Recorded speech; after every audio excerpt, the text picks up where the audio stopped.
Yo tout le monde, bienvenue sur la chaîne d'A. Et ouais Max. Salut à tous, on est content, vous voyez, on est en joie, c'est normal, on est de retour de convention. On a eu la Mani Manga ce week-end, c'était vraiment cool. Et on a une autre convention à vous annoncer d'ailleurs. Ouais, on sera du coup à la TGS donc de Toulouse les 30 novembre et 1er décembre. On espère que vous y serez nombreux. On est rarement là-bas, on ne sait pas si on y retournera, donc c'est le moment de venir nous voir. Voilà, on vous attend les 30 et 1er décembre du coup. Yes, ça va être vraiment cool. Et là, on commence cette review de Ranma Nibun no Ichi, Ranma 1,5. Vous l'avez compris, la série remake qu'on review déjà depuis l'épisode 1. On vous avait fait des vidéos déjà bien en amont. On est à l'épisode 6, Kurobara no Kodachi, donc Kodachi, la rose noire, qui correspond, cet épisode, au chapitre 17, milieu de chapitre, jusqu'au chapitre 19. Ce sont des chapitres qui appartiennent au deuxième tome de Ranma. Et si on prend l'ancienne série animée de Dean, c'est l'épisode 11 en entier et presque la moitié de l'épisode 12. On va dire les 9 premières minutes, ça se termine juste avant la catch. Et maintenant que tu as balancé les infos techniques, est-ce que tu n'as pas un petit synopsis, histoire qu'on se mette dans l'ambiance de ce qui s'est passé rapidement dans cet épisode? Yes, petit synopsis du coup dans cet épisode, voilà, on est sur un début avec une nouvelle personne qui nous est dévoilée, Kodachi, une fille qui en agresse d'autres. On apprend qu'elle est d'un lycée rival, le lycée Saint-Ébriété, comme ils l'ont appelé en VF, ça m'a fait beaucoup marrer. En japonais c'est Helebeke, et Helebeke ça veut dire ivre-mort. Donc je trouve que le nom dans la traduction est plutôt bien choisi. Et elle attaque d'autres filles, donc Ranko qui est là, Ranma fille du coup, intervient. Et on apprend que ces filles ont été défiées par Kodachi pour un tournoi de gymnastique rythmique art martial. Et ces trois filles supplient Akane de les venger, vu que c'était trois filles qui sont dans la même classe que Ranma. Finalement, Akane accepte, elle va s'entraîner pour pouvoir affronter Kodachi lors de ce tournoi. Et elle va se blesser. Ce qui va faire, du coup, qu'en toute fin d'épisode, Ryoga va proposer, conjointement à l'idée d'ailleurs d'Akane et ses sœurs, Ranma comme participante pour ce tournoi, et l'épisode se termine là. Bon alors, c'était sûr. Hein. Enfin, normalement, tu vois l'épisode venir. L'affrontement du début entre les deux, où tu vois véritablement une opposition martiale et presque une égalité dans la façon dont Ranma saisit le ruban. Bon, moi je connaissais, mais j'ai trouvé que... Alors je sais pas si c'est parce que je connaissais, ou je sais pas si c'est l'adaptation de 2024 qui a fait que, mais j'ai trouvé que c'était prévisible en fait, dans la façon dont l'épisode était tourné. Il n'y avait pas d'étonnement. Alors peut-être que je suis biaisé, hein, peut-être que mon regard est biaisé, mais... je sais pas si tu l'as ressenti comment en tout cas, mais c'est parce que tu parles de ça. Mais comment dire, moi je connais la série par cœur, donc c'est assez compliqué. Mais c'est compliqué, ouais. Ouais, est-ce que tu t'attendais à ce que Akane se blesse en vrai? Non, qu'elle se blesse, si tu le sais pas, tu t'y attends pas, mais je m'attendais... comment je connais, c'est comme toi, je connais, donc, mais on s'attend à ce qu'il se passe quelque chose, parce que au moment où tu les vois l'un contre l'autre, justement, Ranma en fille contre Kodachi en fille, défendant les trois nanas déguisées, tu vois, en momie. L'une contre l'autre. Moi, c'est bon. Voilà, l'une contre l'autre. Elle a dit c'est bon, le combat il est déjà fini d'avance, arrête ton harcèlement et tout. Elle fait ouais, salut, je suis Kodachi, la rose noire, etc. T'as bien attrapé mon ruban et tout. À partir de ce moment-là, je trouve que ça pose les bases d'une rivalité possible dans l'affrontement gymnastique, rythmique, martial, tu vois. Et du coup, je trouve à la revoyure que ça amoindrit l'engagement qu'a Akane à faire les trucs et tout, parce que dans un coin de ta tête, quand tu connais un peu les codes du shonen, tu t'attends à est-ce que finalement ce soit Ranma qui prenne le truc, soit elle perd et puis c'est Ranma qui vient, soit... Et je me suis demandé, tu vois, si cette scène de rencontre entre les deux, tu vois, si j'avais été Lumiko Takahashi, est-ce que je l'aurais remise? Bien sûr que oui, parce que bon, finalement, tu comprends qu'ils vont s'affronter, mais... Après, l'intérêt, je pense aussi qu'avec Ranma, c'est que vu qu'il est à la fois homme et fille, vu qu'il se transforme avec l'eau, rappelons-le, il y a cette dualité, mais également cette dualité dans la perception qu'ont les autres personnages de Ranma. Par exemple, Kuno, il déteste Ranma garçon, Ranma de base. il le hait, et c'est son rival en amour en quelque sorte. Par contre, il est amoureux de Ranma fille. Et là, avec Kodachi, on peut se poser la question de ce qui va se passer, puisqu'ils se sont affrontés, elles se sont combattues en début d'épisode. Elle a reconnu la valeur, on va dire, de Ranma fille, Alanko, mais elle est tombée amoureuse durant l'épisode de Ranma garçon. Donc, on peut se dire, quelle sera sa réaction et que va-t-il se passer? Va-t-on découvrir le poteau rose du côté de cette école Saint-Ébriété? Va-t-on découvrir que Ranma peut se transformer? C'est ça aussi le truc, hein. C'est qu'il y a toujours ce secret qu'il doit tenir. Le secret du fait qu'ils sont fiancés a été balancé, donc ça c'est plus un secret. Mais il y a aussi ce truc là, tu vois. En mode, est-ce que Kodachi va découvrir que Ranma, la fille qu'elle a combattue, c'est également le garçon qu'elle aime? Tu vois, il y a ce... Je pense que ça joue aussi sur ça. Donc c'était peut-être pour ça qu'il y avait cette nécessité de rajouter la scène en début d'épisode où elle affronte Ranma fille. Parce que sinon, bon, elle l'affrontera après, hein, très certainement. Donc très certainement. Ouais, je pense aussi. Je ne révèle rien. Ah non, on va pas vous révéler les choses. Mais c'est vrai qu'on peut se poser la question si Kodachi, qui, on l'apprend, est finalement la sœur de Kuno. Tu donnais son nom tout à l'heure, justement. Comment ils font, frère? Est-ce que avant la douche, du coup, c'est la sœur qui a... Enfin, c'est Kuno qui s'occupe de Ranma. J'y avais jamais pensé. J'y avais jamais pensé. Bon, parce que je pars pas du principe que Ranma va finir avec l'un ou l'autre. Donc, mais ouais, j'avais jamais pensé. Effectivement, c'est compliqué du coup. Ouais, c'est compliqué. Mais famille de Cassos. Ah ouais, les deux. Cassos est un peu fou sur les bords, hein, quand même. Enfin, un peu fou. Déjà, Kuno, il était un peu fou, mais tu vois, dans son côté fou, il est quand même un peu plus respectable, même s'il est exagéré dans ses attitudes, mais bon, il y a un côté respectable en mode, ok, c'est bon, je t'autorise, ok, d'accord. Bon, les choses sont cadrées. Il essaye de mettre du cadre dans sa connerie. Débordement. Dans son débordement, c'est le cas de dire, le gars, il est amoureux de deux meufs, il veut pas faire de choix, tu sais, mais... Sa sœur, c'est une gueudin. Je veux dire, elle voit des gens, elle les agresse gratuitement. Elle voit un gars, elle le paralyse avec ses roses. Bien entendu, pour tenter de l'embrasser. Ça s'appelle une agression sexuelle. Tout à fait.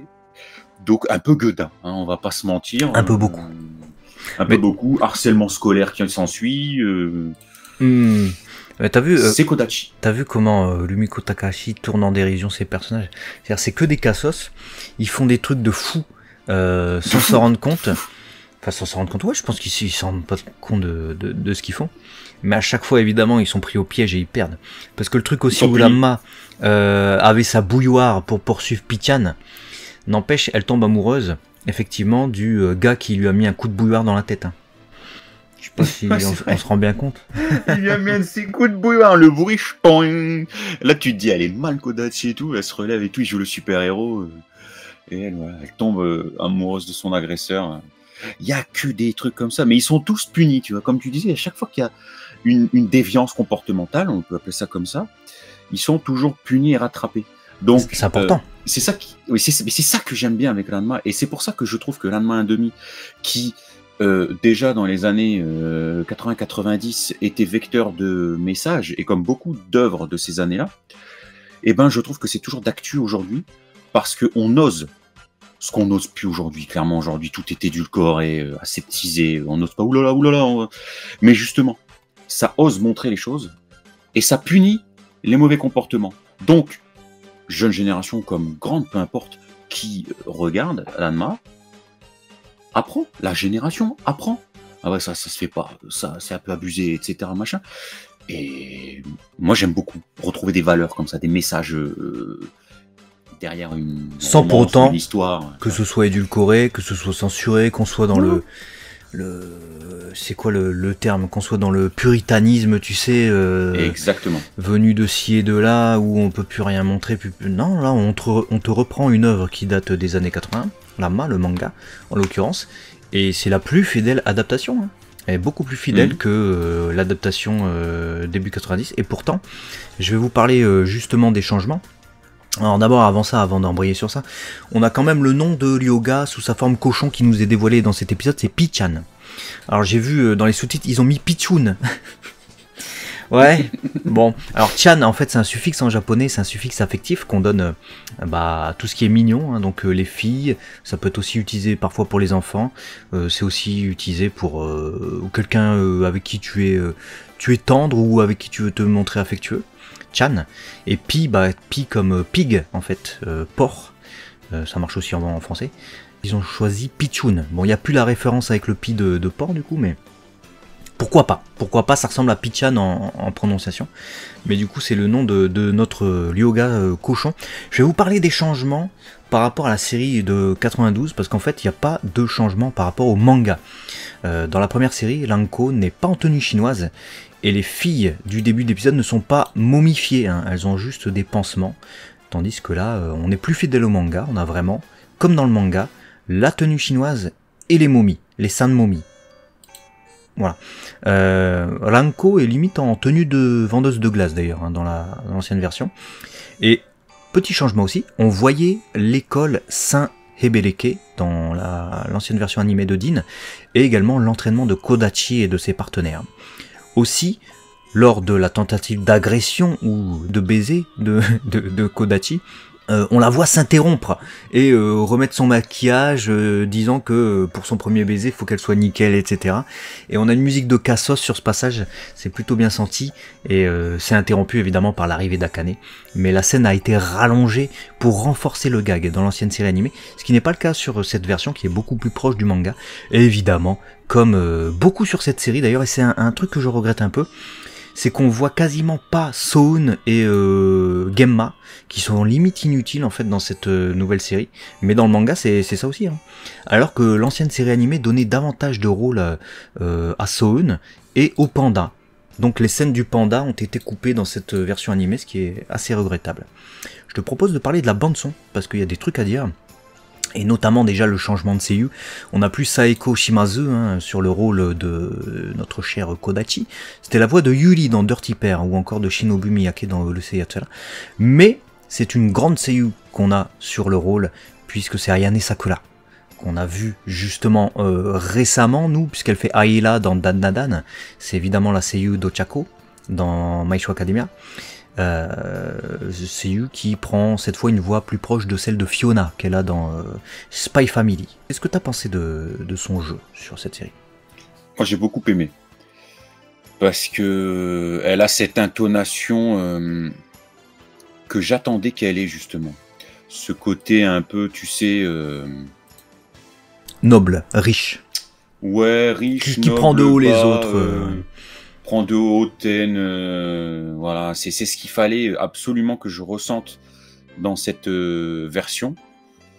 Et je l'ai eu et j'ai trouvé que ça matchait bien, quoi. T'as envie de lui mettre des claques, tu vois.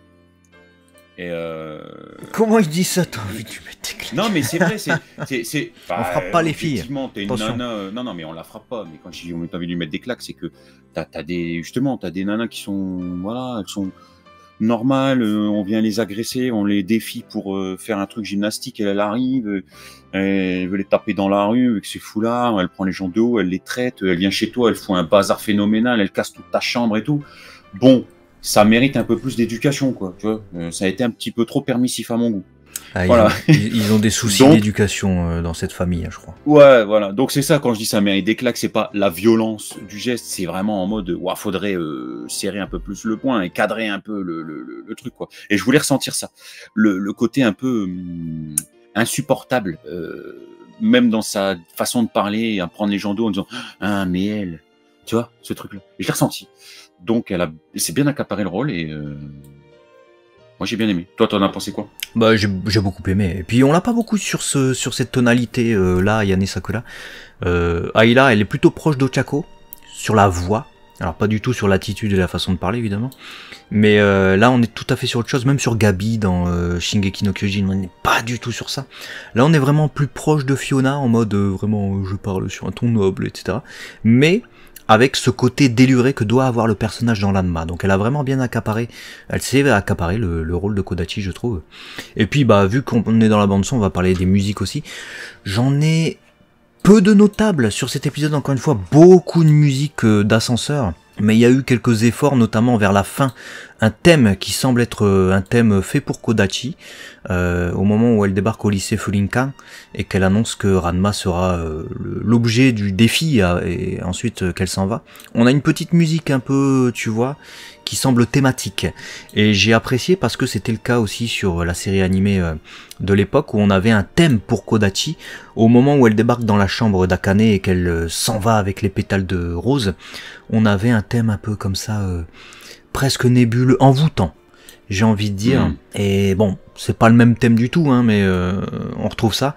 Et puis après, bon, c'est pour moi, hein, sur cette nouvelle série, c'est absence totale au niveau des musiques, hein, comme je l'ai dit, le son est peu élevé, même sur le combat qu'on a dans la chambre d'Akane. Il y a une musique d'action, mais tu vois, elle est pas folichonne.